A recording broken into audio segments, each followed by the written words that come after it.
Good morning. Myself Ashagila Devi, Assistant Professor in Rohini College of Engineering and Technology. Today we are going to discuss about the subject CS 3391 Object Oriented Programming. In this subject, today we are going to discuss about control flows.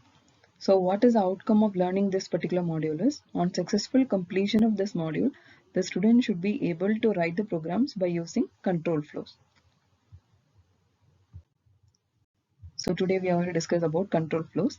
The Java control flow statements control the flow of execution in a Java program based on the data values and the conditional logic used. For example, we are going to check the condition, and based on that condition, we are going to move to any one of the option, either in one branch or another in another branch.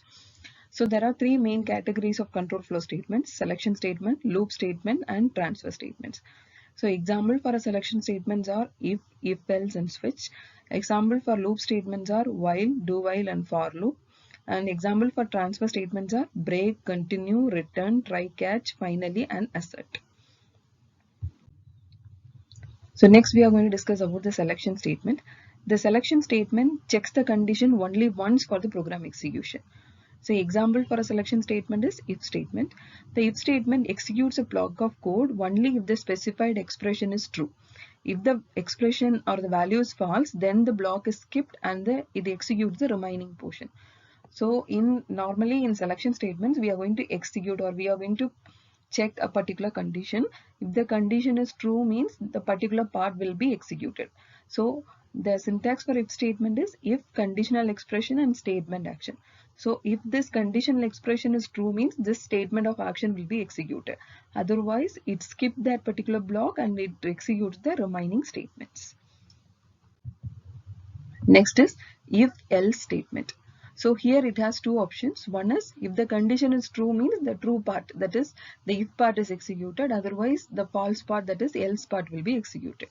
So the if else is the extension of if statement. So if the condition is in this condition, if the statement fails, means the else part will be executed. If the condition is true, means the if part will be executed.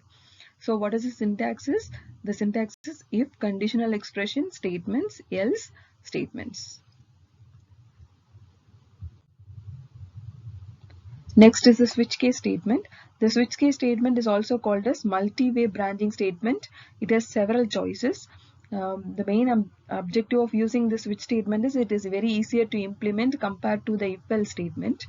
So the switch statement begins with the keyword switch and followed by the expression that equals to the integral value. So we have a switch and we have an expression there.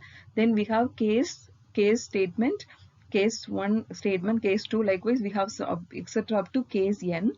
If all the cases are not matched, means the default part will be executed. So this is the syntax for switch case: case label 1 statement, case label 2 statement, etc. up to case label n statement, and default. So initially it has switch integral expression. So this integral expression is evaluated. It match with the label 1 value. If there is no match, means it match with the label 2. Likewise, it etc. up to label n, it will match. And if there is no match in these label 1 to label n, means it executes the default statements. So next is iteration statement. Iteration statement means it executes the block of code for several number of times, means we need this iteration statements. So the main iteration statements we are using is while, do while, and for loop. Here this while and for is called as your entry control loop, where do while is exit control loop. So why we call this as while and for as entry control loop means, here in the entry itself we'll check the condition. If the condition is true, means that loop will be executed. Do while is called as exit control loop. Why? Because we are not going to check the condition in the initial statement. Once we are going to execute the statements, in the end of the statement you are going to check the condition. If the condition is true, means that particular block will be executed once again. Otherwise it exits from the loop. So that is why we call while and for as entry control loop and do while as exit control loop. So the while statement is one of the looping constructs of control statement that executes the block of code while the condition is true. So this loop will be stop its execution if the text expression becomes fail. So the condition is while, loop condition, and statement. Next is the do-while statement.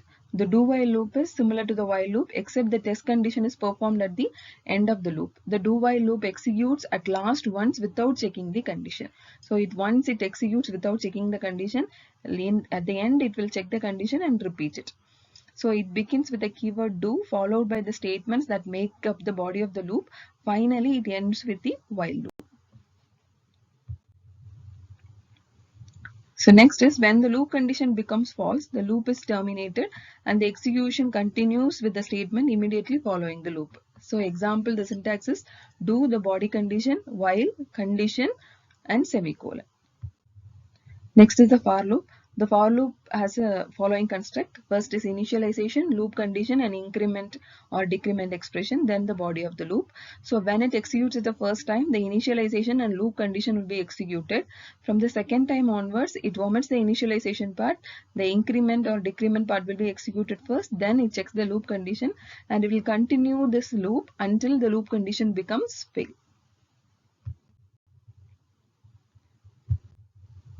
So next is transfer statement, the continue statement. So the continue statement stops the current iteration of the loop and it causes execution and resume at the top of the nearest enclosing loop. We can use this continue statement in two ways. Either you can use continue in an unlabeled form or you can use continue label. So that continuation will be done in the position where the label is placed. And next is a break statement. The break statement terminates the enclosing loop. The break statement can be used when we want to jump immediately from the statement and jump from the enclosing control structure. So the syntax is break, or otherwise you can use break label.